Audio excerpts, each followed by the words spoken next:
Welcome back, guys, to another episode or a new episode of the Controversial Card Channel. Thank you guys for tuning in. I appreciate your time. And I know it's been a minute. It's been a minute.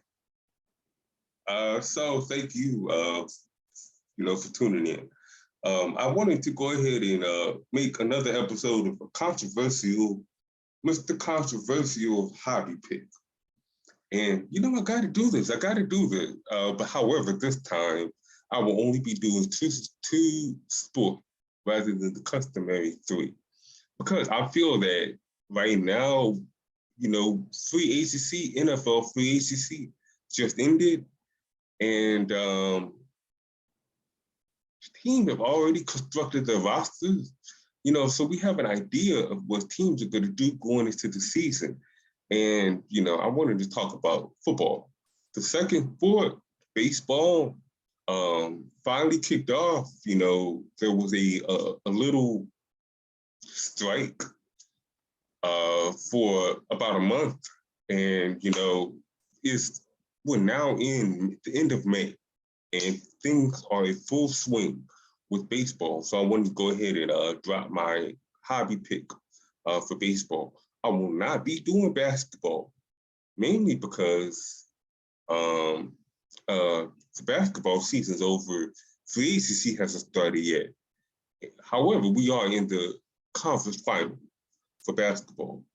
So if you invested in Luka, congratulations. If you have been holding Curry, Steph Curry, Klay Thompson, congratulations. If you brought in on Jimmy Butler and Tyler Hero, good pickup. Good pickup. If you have been holding on to Jaylen Brown, Jason Tatum, man, salute to you guys. Salute to you guys. Those specific cards are trending in the right direction. And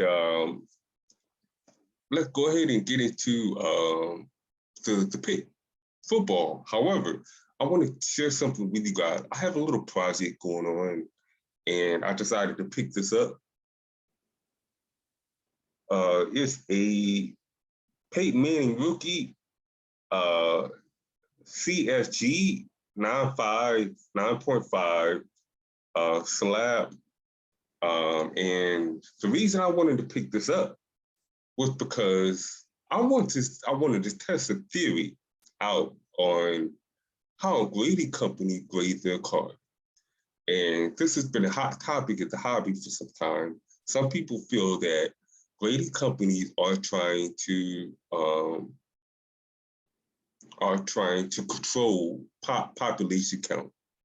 And I also want to see if grading companies are subjective, meaning that if you get a card that is in condition, gym mint or mint condition, are you going to grade it as is, or are you going to grade it based on, oh, I'm having a bad day as a grader.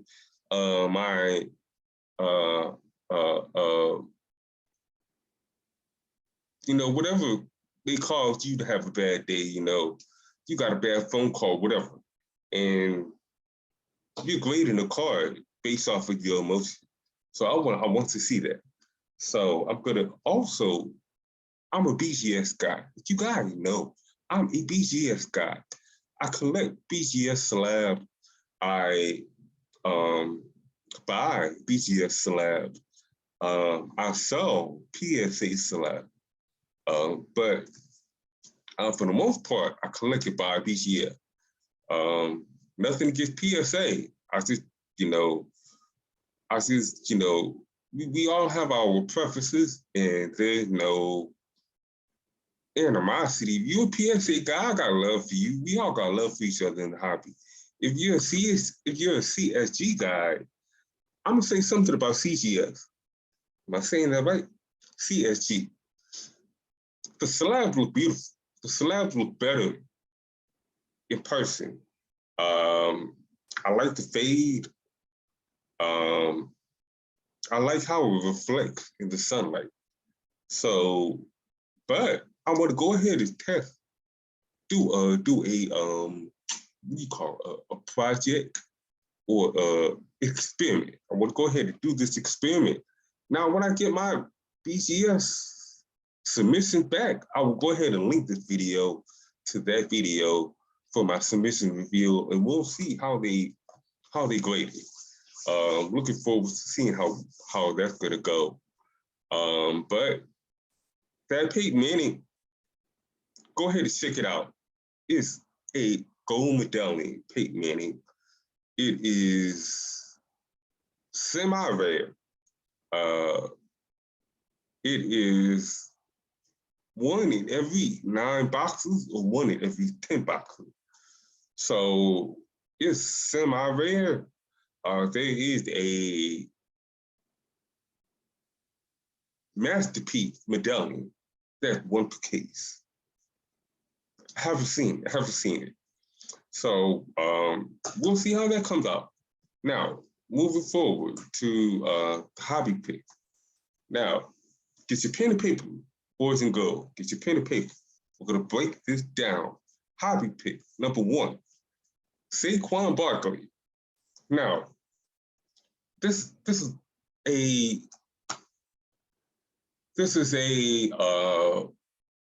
disclaimer. I will not be naming quarterback. I understand people like to invest in quarterback when it comes to football. However, who wants things easy? Nah. I want the information that I share with you to be information that is new, information that you never thought of. Okay, everybody's thinking about quarterback. Everybody's investing in quarterback. I have my own quarterbacks I'm investing in. So, look, we're not going to do quarterback. Saquon Barkley. Now, the reason I believe in Saquon Barkley, he has to bounce back. We forget that Saquon was one of the top 3 running backs in the NFL. 3 years ago, his rookie year, he blew up. We forget that he was unstoppable. Now, some people may say that he's injury prone. I get it. I don't think he's injury prone. I think Christian McCaffrey is more injury prone, to be honest with you. His second year, he kind of messed up his knee. So he had an ACL surgery, his second year. And, coming back from an ACL surgery is a tedious process. Saquon Barkley is not Adrian Peterson, okay? Adrian Peterson had an ACL surgery, came back in 10 months, like he never missed a beat. Everybody recovers different. However, the reason I'm confident in Saquon Barkley is because even though he got injured last year, he missed 3 games, about 3 or 4 games. It wasn't the knee, it was his ankle. He twisted his ankle. And he missed the back half of the season. I'm looking at Saquon Barkley. The way he was playing last year had to do with the fact that he lost a quarterback, had to do with the fact that, the receivers were not on the same page with the backup quarterback. The fact that they had an incompetent coach. Joe Judge was fighting players during preseason. You cannot be doing that. Urban Meyer was kicking players during the playoff. During the season.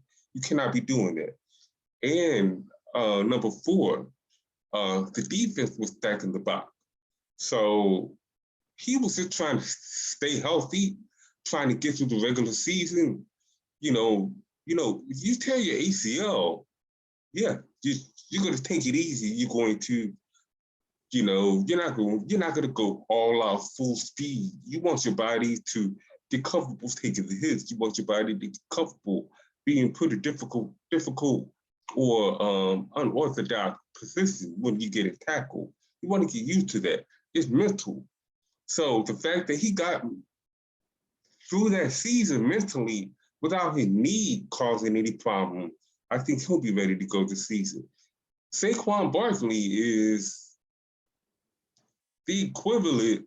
He's a baby Derrick Henry. Put it like that. If you're betting on Derrick Henry, how are you not betting on Saquon Barkley? I don't understand that. So the number two pick, Jarvis Landry. Now, I know some people don't invest in wide receiver. Cooper Kupp broke that mold. Triple crown. That's all I got to say. You got a Cooper Kupp. Cooper Kupp going to the Hall of Fame. That's all you need to know. I'm not comparing Cooper Kupp, but let's just look at the players that are in the Hall of Fame, right? You got Terrell Owens, right? You got Randy Moss, right? You got I'm going a little further back. You got Reggie Marvin Harrison. I do think Reggie Wayne will make the Hall of Fame, but you know, the fact that he's not a first ballot kind of hurts his chances. Marvin Harrison, first ballot, you know. So when you look at wide receiver, who cards hold value, they're usually first ballot Hall of Fame. So you know, Jerry Rice, he only had one rookie card, but Jerry Rice is gonna hold value for a while.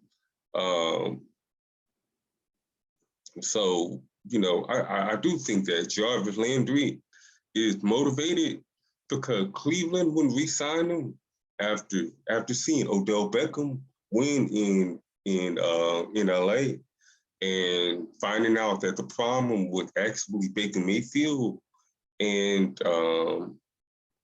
going to New Orleans, you know, with James Winston, you know, he's not going to be double teamed. When you look at New Orleans offense, even though they're missing Sean Payton, the offense is pretty much upgraded. They brought in a rookie, Chris Olave from Ohio State. They still have Michael Thomas coming back. Michael Thomas, 1,000-yard receiver. So I think Jarvis Landry is going to thrive in New Orleans. I think he's going to put up 1,000 yards. You know, Jarvis Landry, he doesn't drop. What's the last time you see Jarvis Landry drop a pass?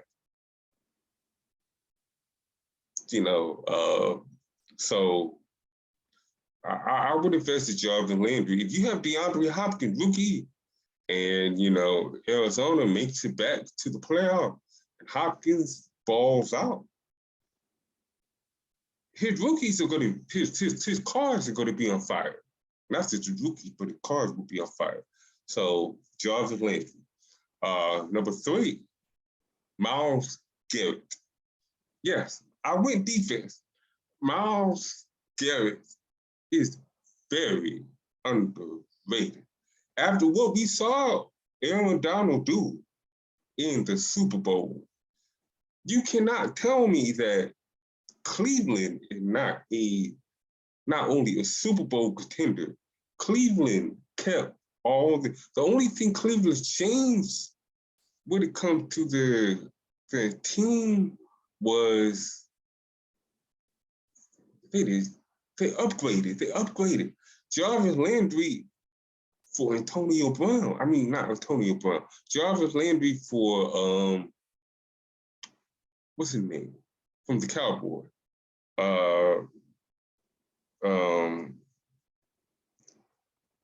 Why am I thinking Antonio Brown? The receiver from the Cowboys that got traded to the Cleveland Browns. I know who I'm talking about. I just can't remember his name at the moment. He from the Raiders. Derek Carr used to throw to him. Anyway, But you guys know who I'm talking about. They upgraded. And they kept Kareem Hunt. They kept Nick Chubb. They picked up Deshaun Watson. They dropped Baker Mayfield.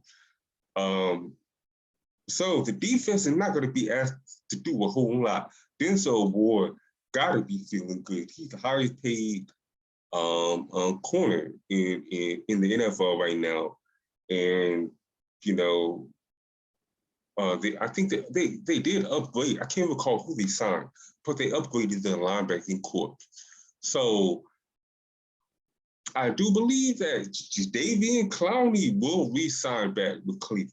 So look, Myles Garrett, get him while you can. Get him while you can. Name me another defensive end outside of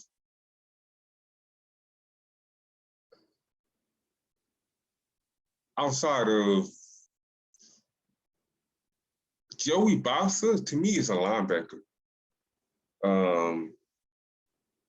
Outside of Cam Jordan, that's better than Myles Garrett. So I do believe if they make the playoffs, they're gonna make a lot of noise. And he has Hall of Fame potential. He hasn't dominated the Super Bowl. I mean, he hasn't dominated the playoffs yet. He hasn't gotten to a Super Bowl yet. Myles Garrett is only 26, so he has a long career ahead of him. Go ahead, pick him up if you can. Number 4 it's hard for me to pick. So I'm going to put the whole offense out there. The Raiders offense. What happened during the offseason, during free agency? The Raiders had probably the biggest free agent outside of. Some people may say Denver picking up Russell Wilson was a big pickup. Russell Wilson, to me, is past his prime, which is why I'm not mentioning quarterbacks anyway. But 10 years in Seattle, you're 35 years old. So I do think what's his name? For the Green Bay Packers.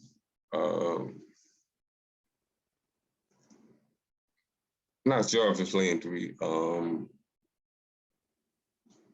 What's his name?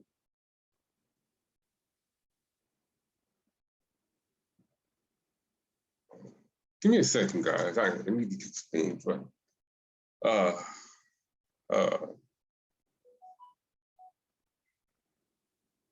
And I get his text right then and there. Let's see.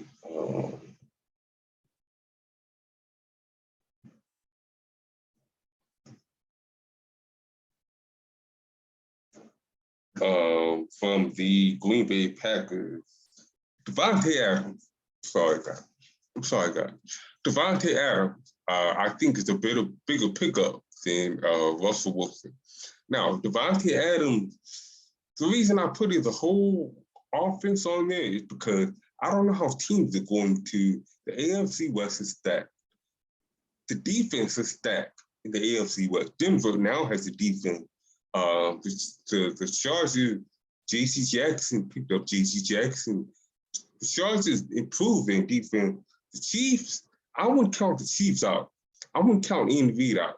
So I don't know how they're going to defend Davante Adams, but I do think that Davante Adams will change the dynamic of the Raiders offense. On one level, you have Josh Jacobs, who can still be effective as a runner, may make the Pro Bowl this year. Now that they have weapons on the outside, and linebackers have to go into coverage sometimes. And on the second level, they have Darren Waller. To me, he's top 3 when it comes to tight end. Unstoppable. Baby Gronk. That's how I view Darren Waller. Guy's 6'5", 285 pounds. Who's stopping him? The only thing stopping him I don't know if he smoked weed, but he overcame his addiction. So that's the only thing stopping himself. And then, after the second level, you got that third level that Davante Adams is going to dominate. So that offense is going to explode. Okay, the last pick is Ndamukong Suh. Now, I know Ndamukong Suh did not have his team yet, just like Clowney did not have his team yet. I think he's kind of trying to wait to see where he lands. There's speculation that, that Cleveland to try to get him, trying to sign him. There's speculation that there's another team, I think the Rams, the Bucks are waiting to see if he'll come back. So Ndamukong Suh is, for one, the reason to get him, he's the first ballot Hall of Fame. You already know, when you look at his career, he's dominated, unstoppable. Won a Super Bowl with the Tampa Bay Buccaneers. Came close. He should have won one with the Los Angeles with the Rams. So to me, I think Ndamukong is basically looking at it like this: where can I get another ring? Where can I do that? So first ballot Hall of Famer, popular guy.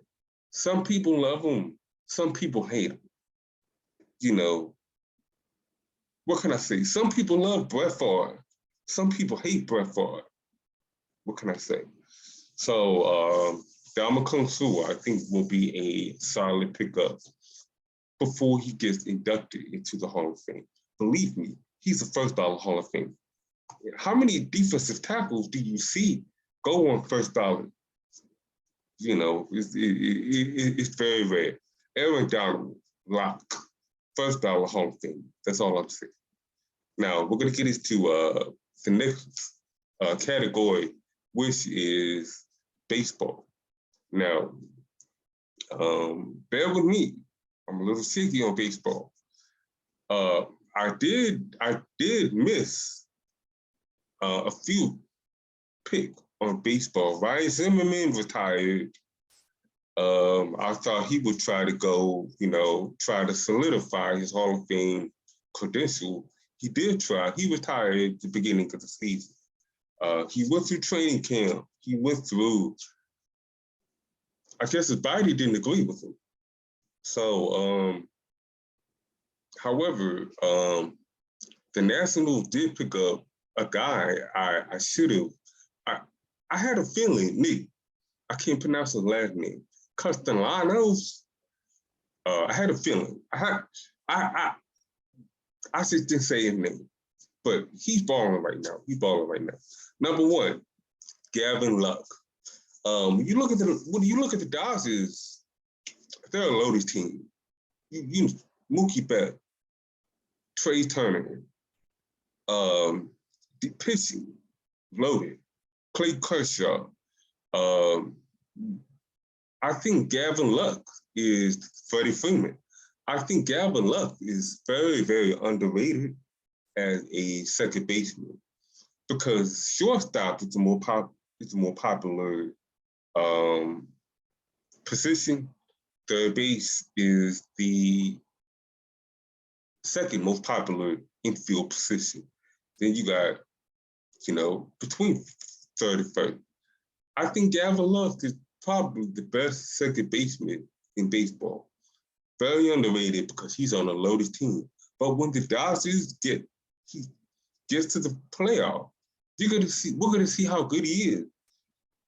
Play discipline, very good. I think he's batting either 2 or 4, batting at the top of the lineup. So he's gonna drive in run. Trust me, Gavin Lux. Number 2, Austin Meadows. Austin Meadows of the Tigers has surprised me. I have a few of his cards. I knew he was fringe, good. but I didn't know he was this good. Uh, he's been hitting it out of the park. He's had a hot start. He's batted behind Miguel Cabrera, if I'm not mistaken. So pitchers have to pitch to him. He's either batting ahead of Miggy or behind Miggy. So I think Austin Meadows made a good jump. He's improved from last year. So I think he's a good investment. When you look at Detroit in their division, the AL Central is up in the air. Cincinnati might take it. We don't know. So the AL Central is not the NL Central, So the NL Central is top heavy. So we'll see what happens. I think Austin Meadows. However, I do not have. I want to make a disclaimer. I'm not.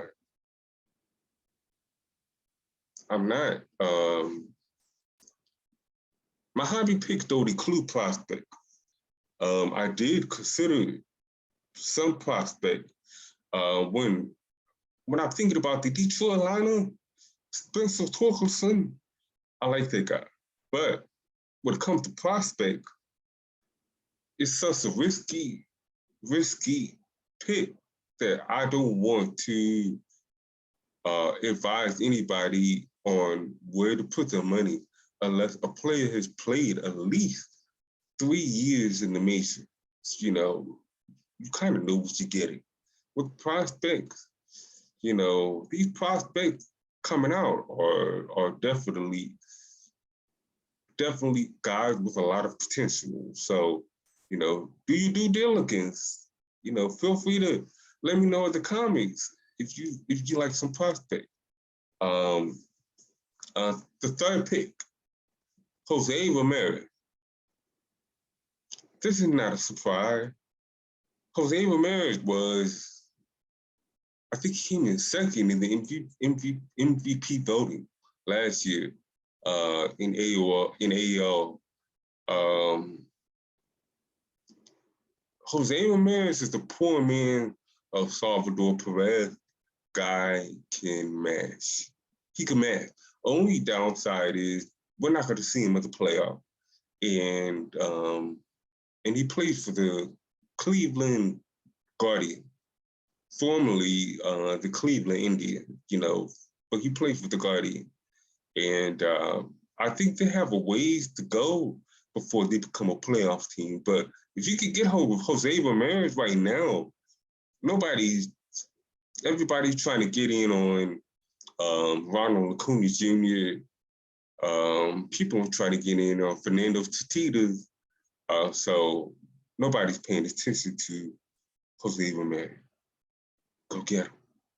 Get him while you can. Okay. Number 4 will be a Hall of Famer. Potential Hall of Famer. Actually, at least 2 of them. I want to package these 2 guys that I think are going to be selected to the Hall of Fame next year. Alex Rodriguez. Okay, disclaimer. Alex Rodriguez will get into the Hall of Fame if the veteran committee select Barry Bonds, Curt Schilling, and who am I missing?